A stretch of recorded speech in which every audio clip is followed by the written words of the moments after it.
late at night. Stăteam pe o piatră afară. I was sitting outside on a rock. Lui Stan am arătat piatra că nu a fost la mine. As Stan said, I showed him the rock when he came to my home. Acolo stam și mă gândeam ce am făcut eu. And I was just thinking, what did I do? Plângeam să nu mă vadă familia. I was crying so my family wouldn't see me. Deodată am văzut că vine o lumină spre mine. And all of a sudden I saw a light coming towards me. Când am văzut lumina, am crezut că e o mașină. When I saw the light, I thought it was a car. În Italia și în România m-au urmărit cu mașina să mă omoare. Because in Romania and in Italy, they always try to run me over with cars. Că au venit după mine și aici. So I thought they found me here too.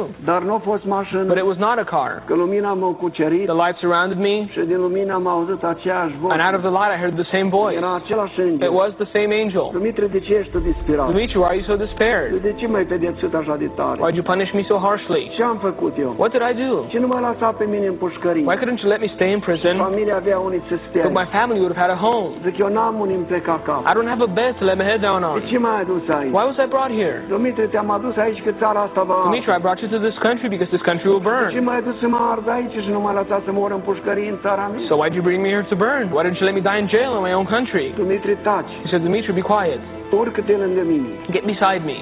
Ce aparat a avut? Nu. I don't know what the device was, M-a tras lângă el. but he pulled me beside him Mi-a arătat toată California. and he showed me all of Ce California. să-ți arăt? Do you see what I've shown E you? Sodoma și Gomorra. This is that Sodom and Gomorrah. Păcatul lor a ajuns înaintea lui Dumnezeu. Their sins have reached God, Și Dumnezeu a hotărât să-i pedepsească pentru and God has decided to punish them by fire. M-au dus și ne-au arătat Las He Vegas. came and showed me Las Vegas. Aici e Sodoma și Gomorra. This is that Sodom and Gomorrah. Într-o zi va... And one day it will burn. Mi-au arătat New York. He came and showed me New York. Aici e New York. This is New York. Aici e Sodoma și This Gomorra. is that Sodom and Gomorrah. Într-o zi va arde. And one day it will burn. M-au dus și ne-au arătat Florida. And then he showed me Florida. Aici e Florida. This is Florida. Aici e Sodoma și Gomorra. This is that Sodom and Gomorrah. Într-o zi va arde. And then one day it will burn. Dar cu mine ce ai să faci? But what will you do with me, I said. Been listening to the Wake Up America message with Dimitri Duduman. For a copy of this very important message, please go to our website at handofhelp.com. Never before in the history of our country has our nation been in more jeopardy than now. Please order a copy of the video Wake Up America at the handofhelp.com website and get the warning out while we still have time. This is the Light of Truth radio broadcast with Michael Boldea.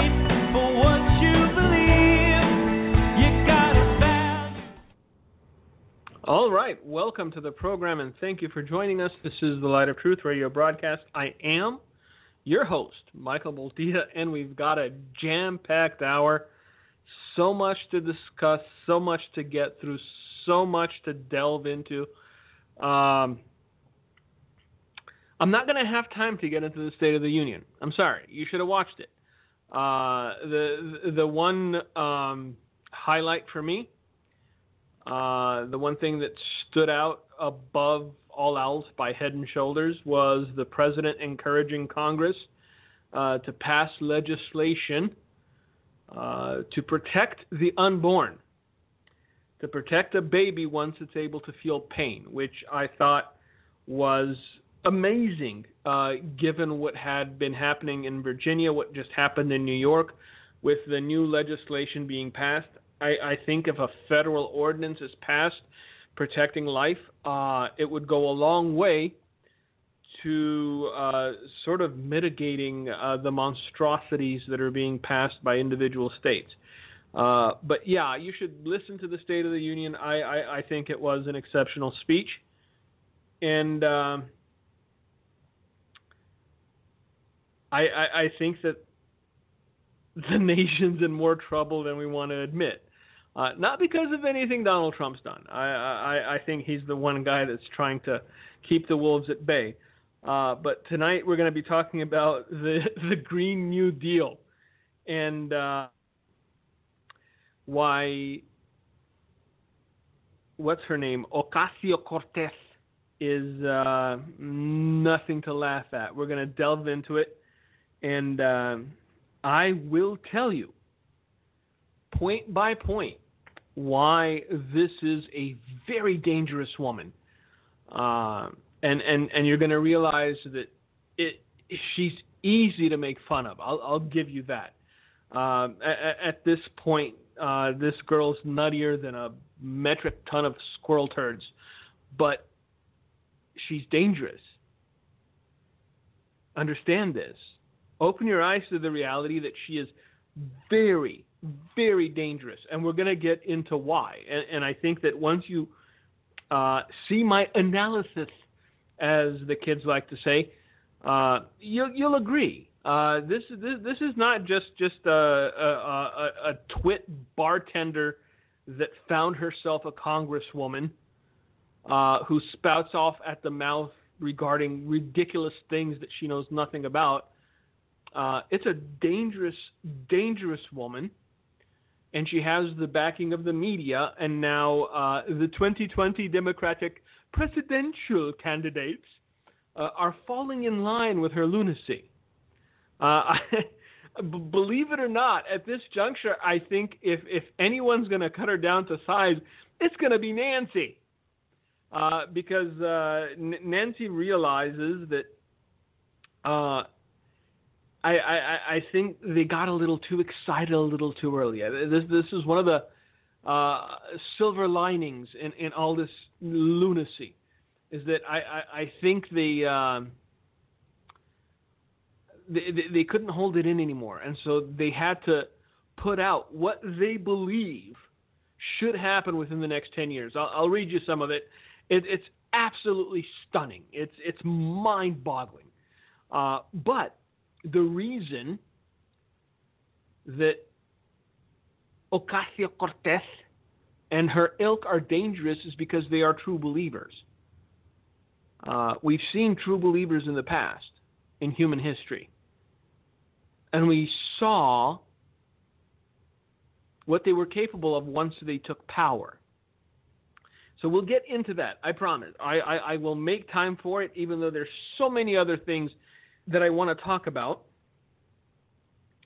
But one of the things that I wanted to get out of the way tonight, because I'm one of those people that likes to do the hardest thing first. There's a book that somebody gave me once called Eat the Frog. And basically the premise of the book is do the hardest thing first thing, and then everything else will seem like a cakewalk. Every time I get into this territory, I feel dirty and I feel sleazy. But we have to talk about it because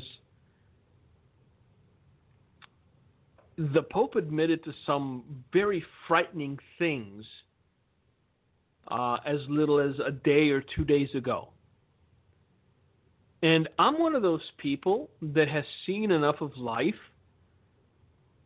to understand that if somebody voluntarily admits to something this atrocious, they're trying to shift focus from something even worse.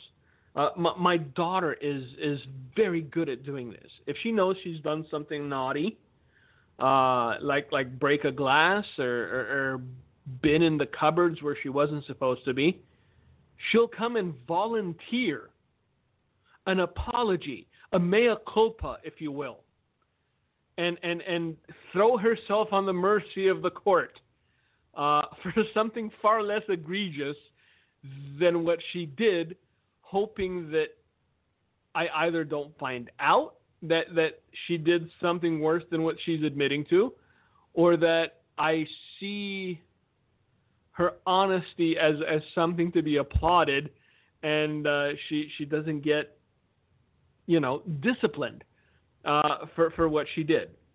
And I think this is the same kind of bait and switch Pope Francis and his ilk are attempting at this juncture.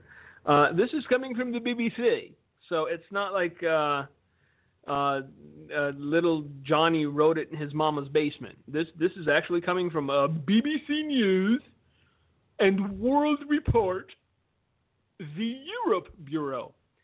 And it begins with this. Pope Francis has admitted that clerics have sexually abused nuns, and in one case they were kept as sex slaves.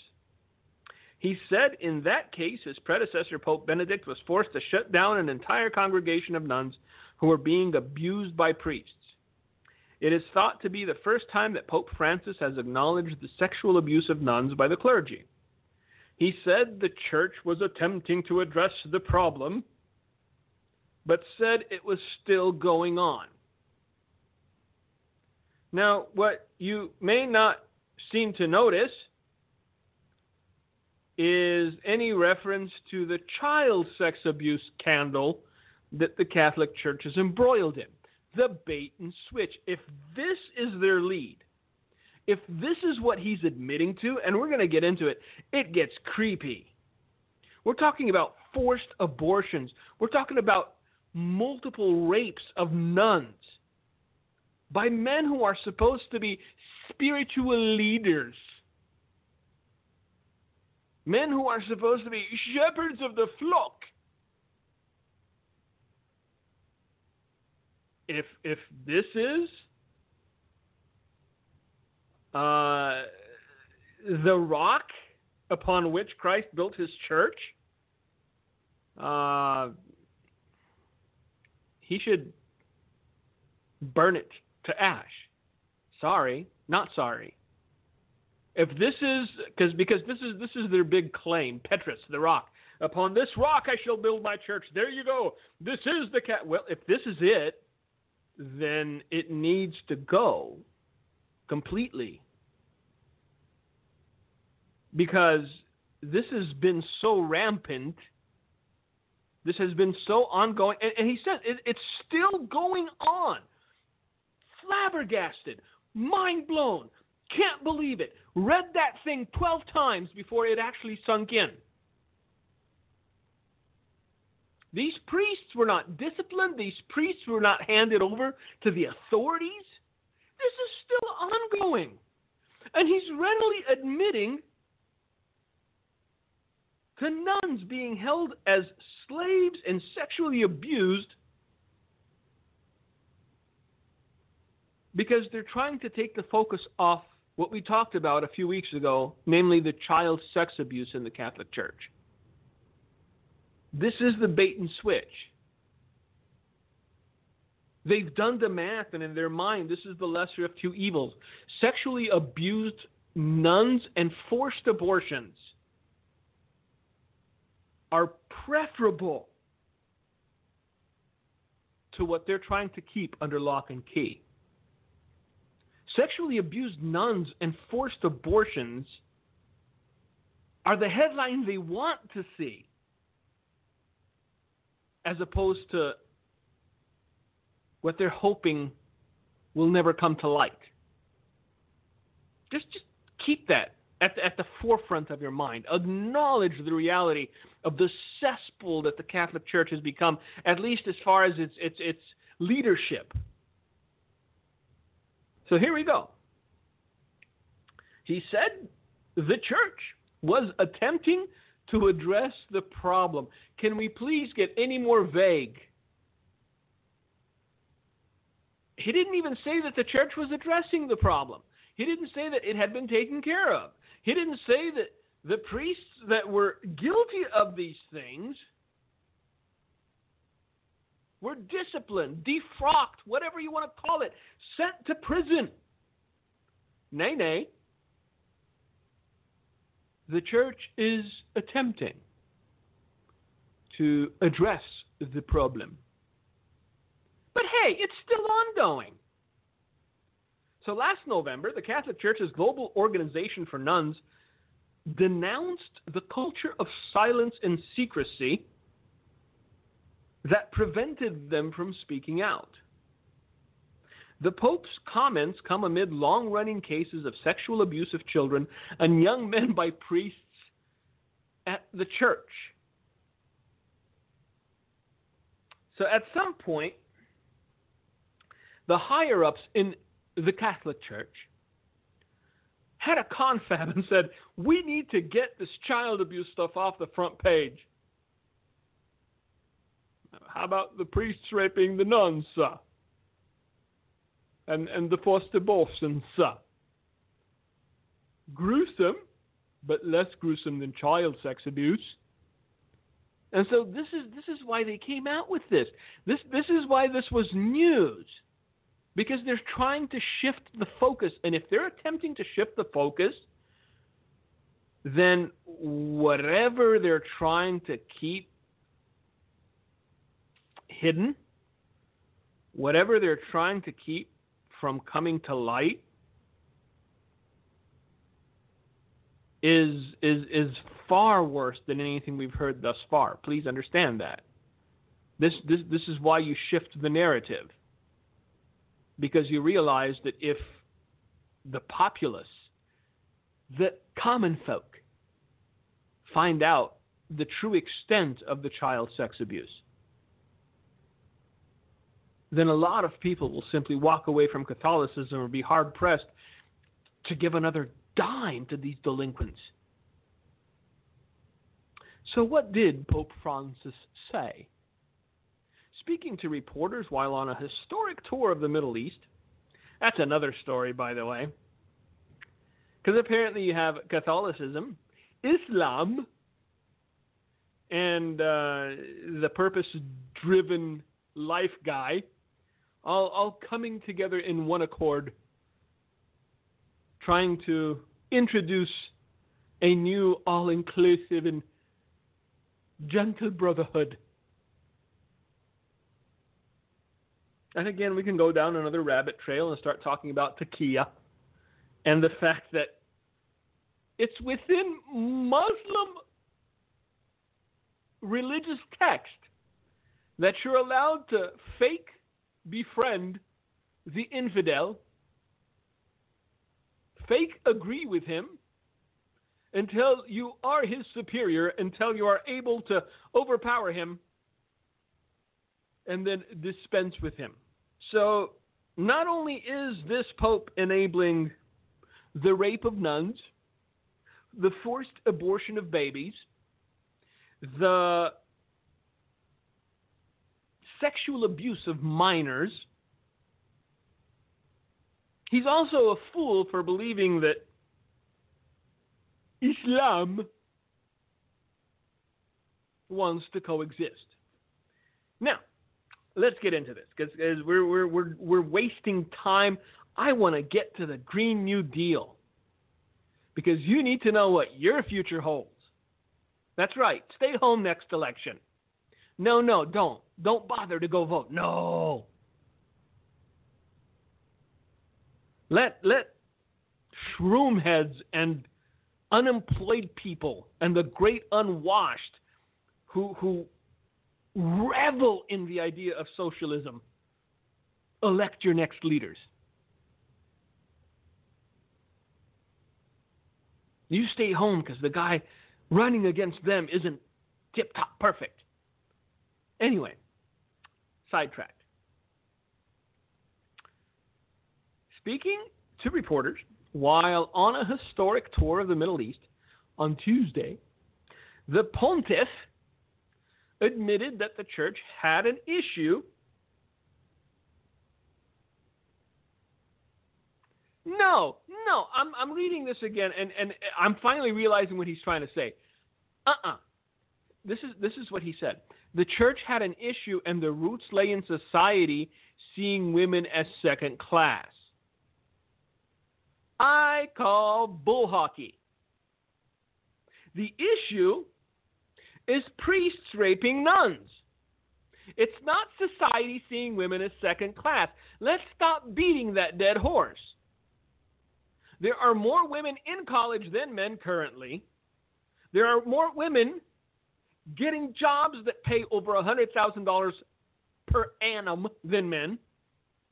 So let's stop with the beaten down and downtrodden woman and the reason these priests are sexually abusing and raping nuns is because of society. Society is seeing women as second class and, well, it trickled down to these priests and, hey, let's rape some nuns because of society and whatnot. And then when they get pregnant, let's force them to have abortions. That's also on society, for seeing women second class, right? What a pile. Seriously.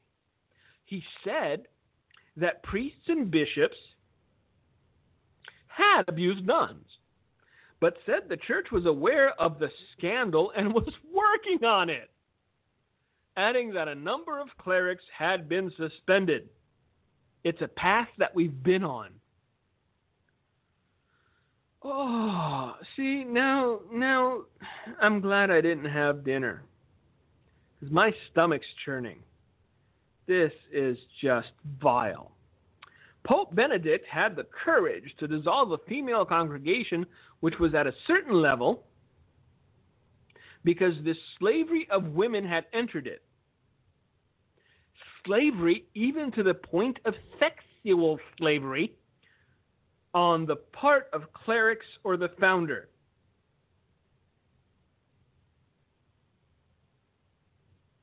Pope Francis said sexual abuse of nuns was an ongoing problem, but happened largely in certain congregations, predominantly new ones. Because the old ones have the old nuns, apparently. I think it's still taking place because it's not as though the moment you become aware of something, it goes away, the pontiff.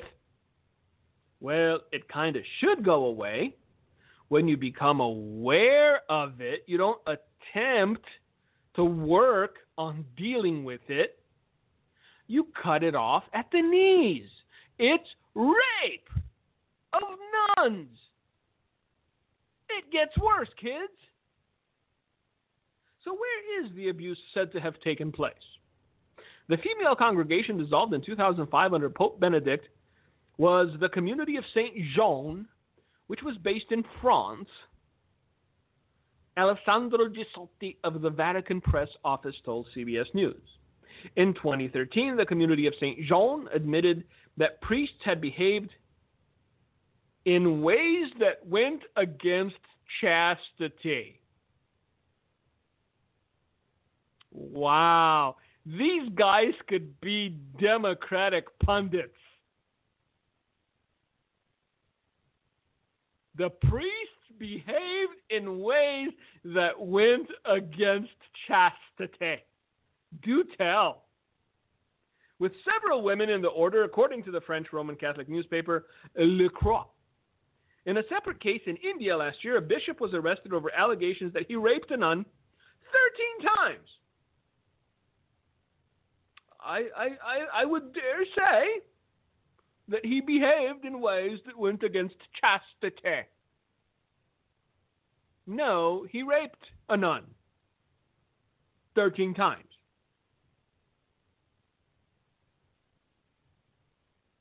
You're supposed to go to prison for that. Never mind be defrocked. You're supposed to go to prison.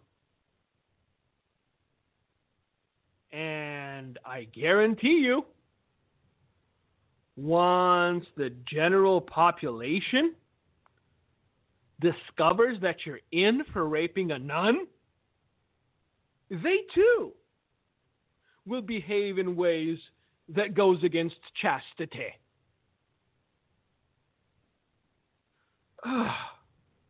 Bishop Franco Mulekal, who headed the diocese in Jalandhar in the northern state of Punjab, has denied the accusation. In Chile, reports of abuse of nuns carried out by priests led the Vatican to launch an investigation last year. The women were reportedly removed from the order after highlighting the abuse. Last year, the Associated Press news agency reported cases of abuse in Italy and Africa. You're running out of continents. Hello? Pontiff, sir. You're running out of continents. Europe, India, Africa, North America. Apparently there's sexual abuse and rape of children and nuns going on every continent within the Catholic Church. So many priests acting in ways that go against chastity.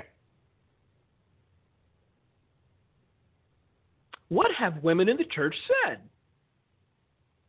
Just days ago, the Vatican's women's magazine, Women Church World, condemned the abuse. Well, that's a start, isn't it?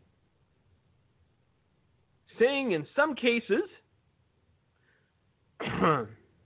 let this sink in.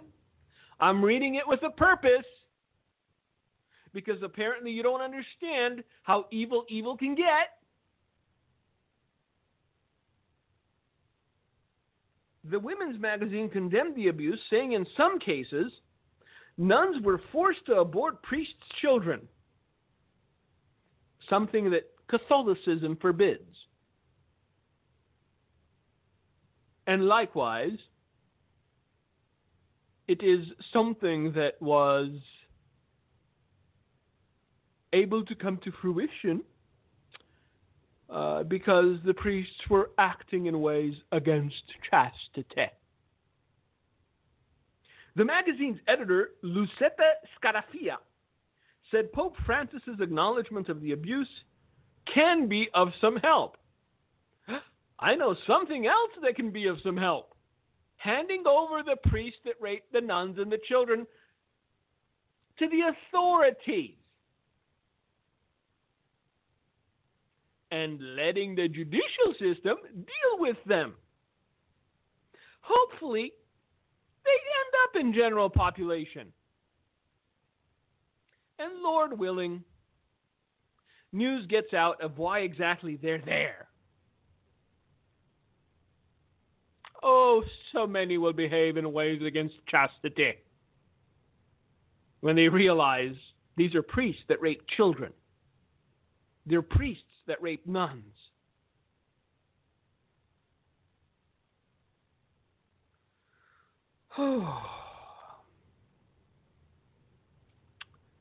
So, Lucetta Scarafia said that if the church continues to close its eyes to the scandal, I think she forgot to pluralize it. Because it's not a scandal. It's a multitude of scandals. But I'm waiting for Asia. That's about it. China. If there's a Catholic church in China, I'm sure news will seep out eventually.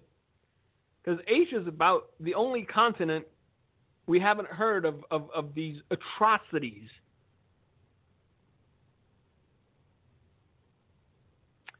So, Mrs. Scarafia said, if the church continues to close its eyes to this scandal, the condition of oppression of women in the church will never change. The magazine said the Me Too movement meant more women were now coming forward with their stories. And I'm sure the pontiff is very pleased with that. Last year, French website Le Parisien reported the case of Christelle, a former nun whose name was changed to preserve anonymity. Christelle said she suffered sexual abuse at the hands of a priest of her congregation in France between 2010 and 2011. His gestures became more and more inappropriate, she said. But he kept going until the day he raped me. Or as the PR individuals for the Catholic Church would put it, until the day that he behaved in ways that went against chastity. It's spin. You expect it from politicians. Rape is rape. It's not behaving in ways that go against chastity. I'm sorry.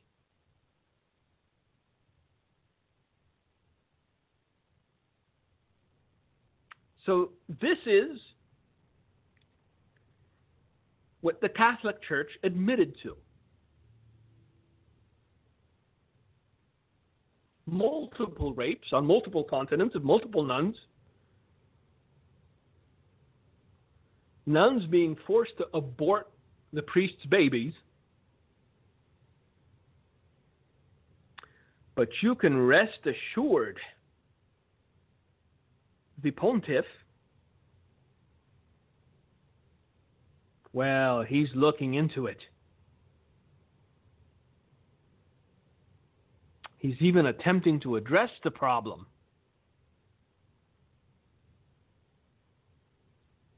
What more can you ask of the emissary?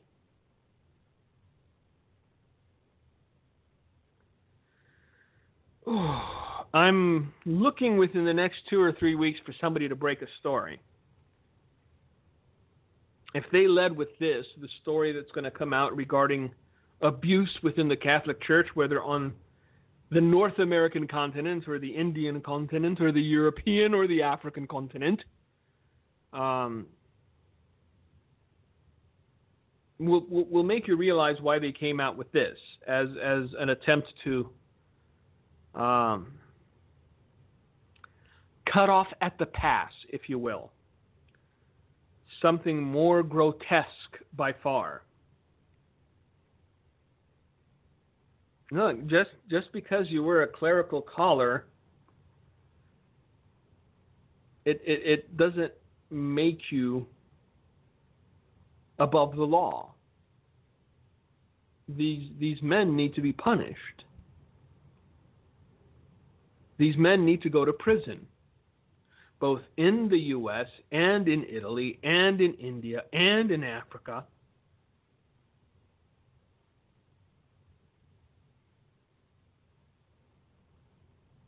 Because as long as the Catholic Church protects them and plays a shell game with them, where if an allegation arises, they just send them to another parish, it's never going to stop.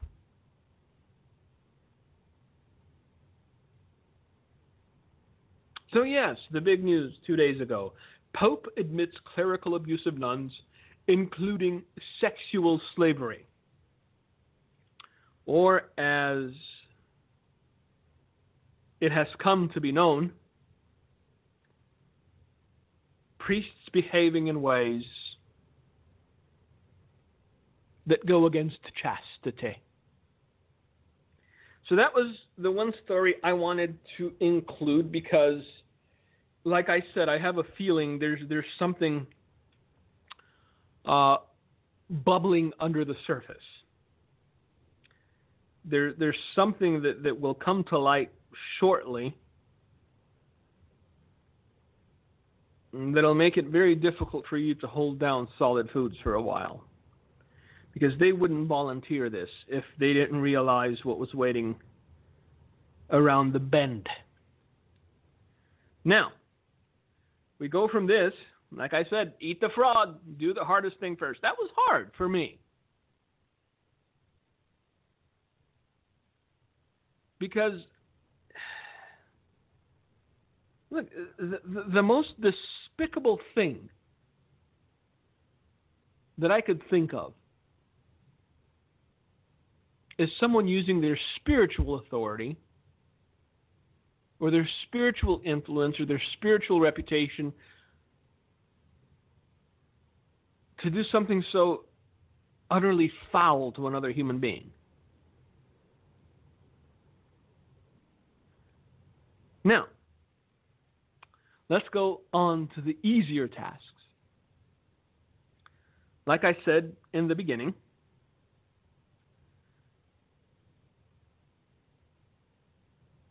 Democratic Representative Alexandria Ocasio-Cortez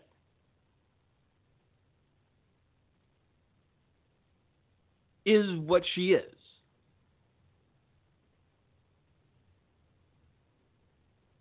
In any other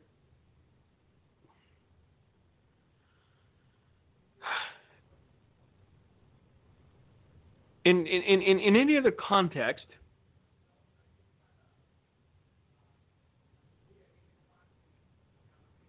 people would just laugh and mock incessantly. Because like I said, she's a nutburger. The woman is certifiable. She is nuts. The problem And the reason she is a very dangerous human being is that not only is she a true believer,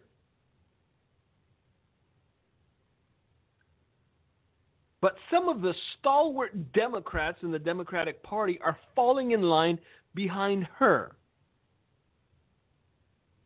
You couple that with the fact that the media is giving this woman airtime every single day to spout her lunacy.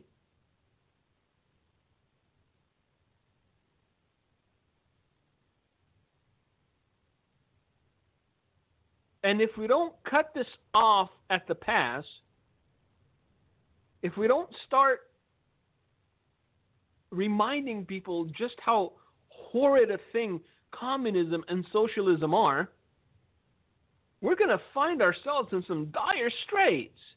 If we take this lightly, it'll come back to bite us.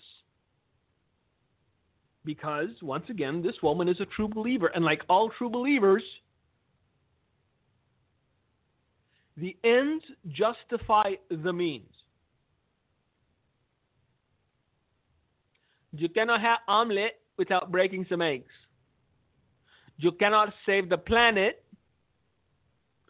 without, what was it that she said we need to do? Hold on, this is ridiculously funny. Tear down and rebuild every single building in the U.S.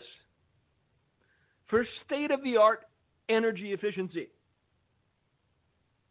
This is part of her platform. This is the Green New Deal that's being praised by idiots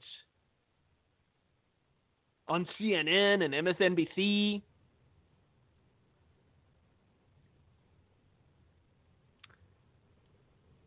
So, Alexandria Ocasio-Cortez, a former bartender, wants to build trains across oceans and end air travel. She wants to ban nuclear energy within 10 years if possible. Stop cows from farting. That's her words, not mine. Mandate that all jobs be unionized.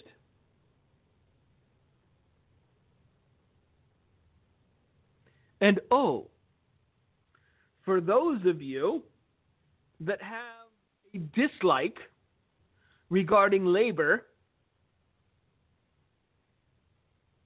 have money for people unwilling to work. Not unable to work, mind you. Nay. Unwilling to work. So this is the new luminary of the Democratic Party. And she's got presidential contenders for 2020 falling in line behind her. This is the face now. This nutburger is setting the agenda of the Democratic Party, and if they get their way, kids, you better make sure you really love the 2 square miles you're living in, because you ain't going nowhere ever again. Cars gone. We got to save the planet. Now, I realize that throwing cold water on a hot topic, but if we're the only nation willing to go back to the Stone Age in order to save the planet, and India and China and Pakistan and Africa continue to pump out noxious gases and fly around in their big murderous jets, did you really think it'll make a difference? Because, see, we're seeing even some within the Democrat Party waking up to the reality of just how buffoonish this woman is. She wants to do away with airplane travel, and transition to 100% electric cars in 10 years.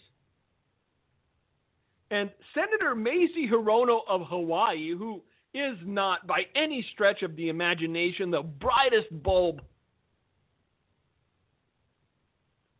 sort of had to take a step back and say, that would be pretty hard for Hawaii. The fact that you're giving this idiot oxygen, political party, scares me to no end.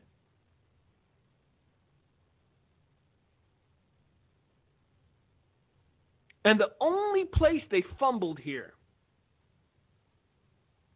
was that they released their Green New Deal a little early. They don't have all the power yet. They haven't been able to get at the guns yet. But they're going to keep pushing and pushing and pushing.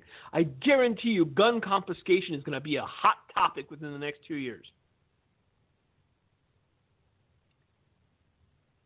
Because our side either mocks this child, and rightly so, but they're also afraid of rocking the boat because she's the darling of the mass media now. So this is what you have to look forward to. 70% taxed income, because you know what? I guarantee you once the rich find out they're going to be taxed 70%, they're going to stop making that kind of money. Because I'm sorry, I don't care how magnanimous you are. I don't care how kind-hearted you might be. Nobody's going to work themselves to death so they can provide money for people unwilling to work. Please understand. It's not that they're unable to work.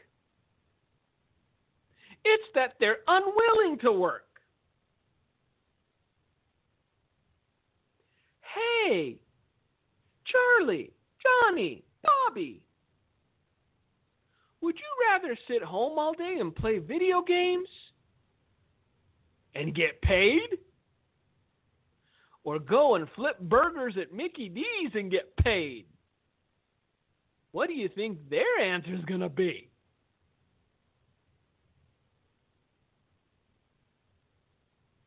See, and the mistake that we're making is that we're unwilling to look at history and realize there have been people with horrible, horrible ideas in the past that got enough traction to implement their horrible ideas. Because nobody stood up to them. Because they too were supported by the media.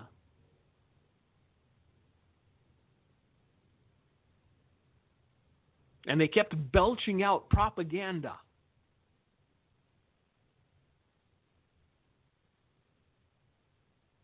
And once these bad ideas came to fruition, they always ended in starvation and genocide, in mass murders and holocausts. Because once again, to true believers, like Alexandria Ocasio-Cortez and her ilk, the ends justify the means.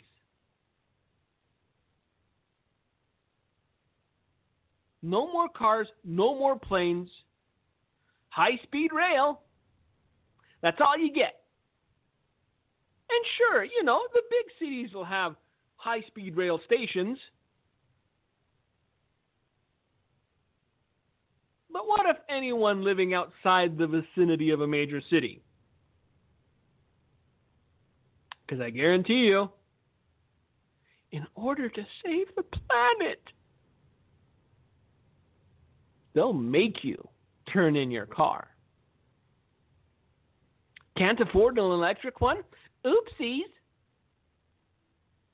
This is a woman that used the word tippy top to describe her tax plan. We're only going to tax those at the tippy top. She's being taken seriously by the media and the leftist morons in the Democrat Party. And they're giving this woman enough oxygen where if she starts getting a little traction, in 3 years and 5 years and 8 years, you're going to scratch your head and go, how did we get to this? Why is there no more steak in the store? Because we killed all the cows because they were farting. How else can you stop cows from farting? That's in the plan. The world is hanging by a thread. Unless we somehow stop the cows from farting, we're all done. Easy. It's so easy to laugh and mock. I've seen all the memes. This woman is certifiable.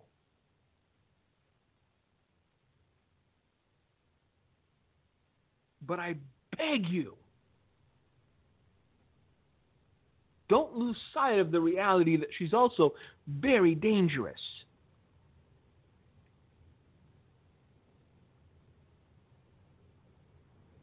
Just today, Miss Alexandria Ocasio-Cortez was crying and insisting that we need to defund ICE and Homeland Security. Throw open the borders. Kill all the cows. Stop air travel.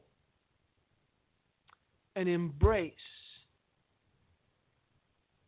the idea of money for people unwilling to work. Socialism will take care of you.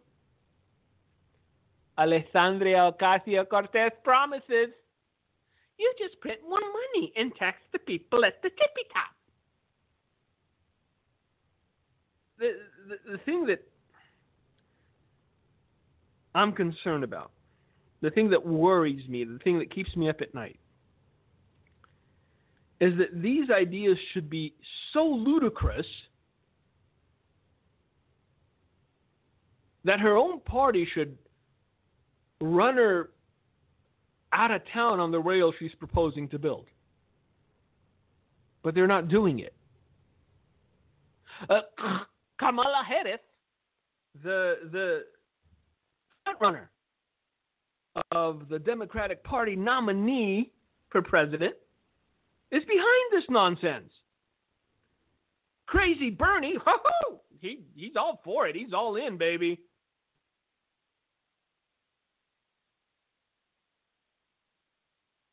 See, the issue is this. The former president of these United States tried very, very hard to fundamentally transform these United States of America. He almost succeeded. If this election had gone the other way, we would be done. Within an election cycle, the national platform would have been socialism. What is it? Free education, health care for all, free money for people unwilling to work. And when you try to point out that it's never worked for any other nation any time in history, it's always failed and ended the same way.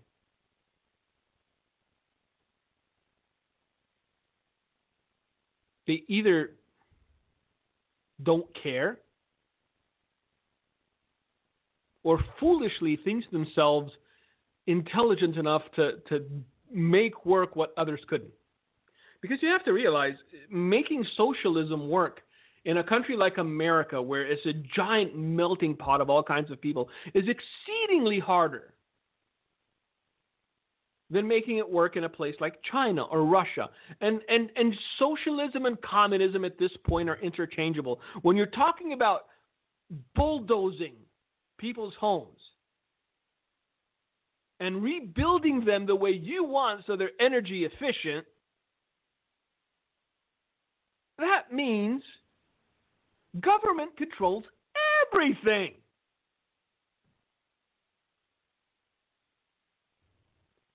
And again, to what worries me.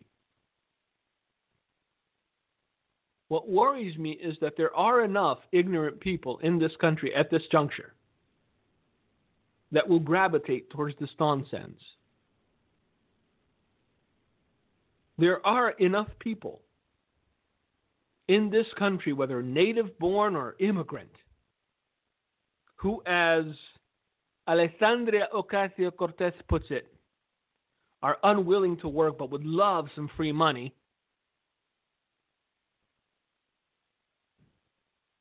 that don't care that blood was spilt for the freedoms they're enjoying,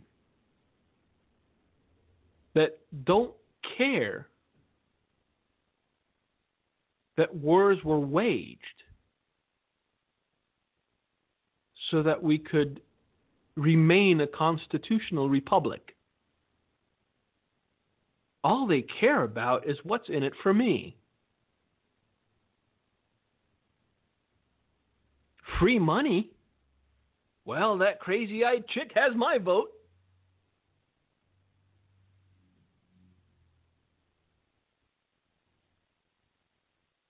We're living in a very scary time. And we're teetering.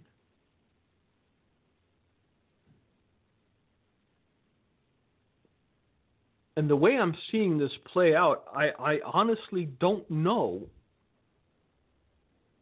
on what side of this thing we're going to fall.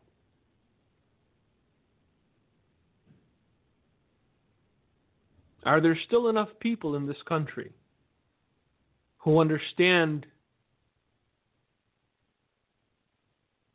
the grandeur of this experiment? Are there still enough people in this country that understand why and how this nation was founded? Or are we already past the point of no return? That's the question, and it's a scary one. Because this is what these people are pushing. You think Venezuela's bad? You ain't seen nothing yet. But hey, it'll all be worth it if we can get rid of the cow farts. So yeah, stay on the sideline. Don't go vote. No, not. It's not for you. Discourage others from voting too. Make it as easy as possible for lunatics like Alexandria Ocasio-Cortez and Bernie Sanders to implement their dream. And when you find yourself living the nightmare that people like me and others have warned you about, you can look in the mirror and blame that person. So, that was the program for tonight, like I told you. It was jam-packed, at least I think it was. But don't discount this woman. My spidey senses are going off. Don't discount this woman. She's dangerous. Because she actually believes the nonsense that she's putting forth. All right. Thank you all for joining us. May God bless you. May God keep you. Lord willing, we will see each other again next week. Until then, be awake, be on guard, because the devil doesn't sleep, and so you shouldn't either. God bless. Gino, it's all yours. Hey, thanks, Mike. It's a scary thing, the point of no return. How would that happen? One, church stays silent, doesn't fight, doesn't battle. Two, as Mike mentioned, this lady who's absolutely a kook, but claims a faith. Northam in Virginia is a Baptist. They claim a faith. But how can you ever say you're born again and absolutely be okay with a post-birth killing of a child? Up to 9 months, or even, as this guy said, if this child was being delivered, it would still be viable to abort. Yet he goes to a Baptist church.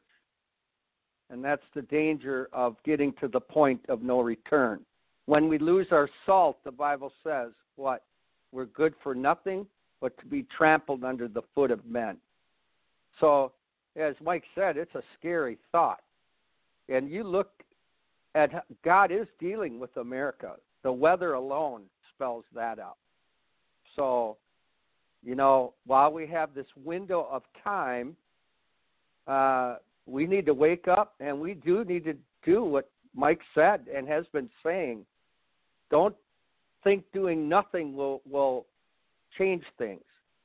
We need to not only vote, we need to, at times, possibly protest. I would urge you protest at an abortion clinic. Get your church together. I'm not telling you to burn it down or shoot anyone. No. I'm telling you to pray and intercede in front of a clinic and pray that God gives you a divine opportunity to witness to a gal that's thinking of killing her preborn child. Second of all, I would urge you to go to a council meeting or an area meeting and involve yourself locally with things that are going on, as we've been doing here in the Watertown and the Dodge County area, and get proactive and see what's going on in the sense of strip clubs, sex trafficking, in the sense of Planned Parenthood clinics, in the sense of what counties allow and townships allow. The church needs to advocate and be strong. And like Mike said, what kind of leaders are these? These are the people in Washington. Are we not in trouble? If these people are getting elected, what does that say about the electorate? We're in major trouble. And so I would urge you, listen to this broadcast, get it out to others, and get on get in the battle. Don't watch the people that get in the battle. Don't observe others in the battle. You get in the battle. God bless. Thank you for listening to today's broadcast, The Light of Truth with Michael Boldea. If you would like to order a copy of today's broadcast, please visit our website at handofhelp.com.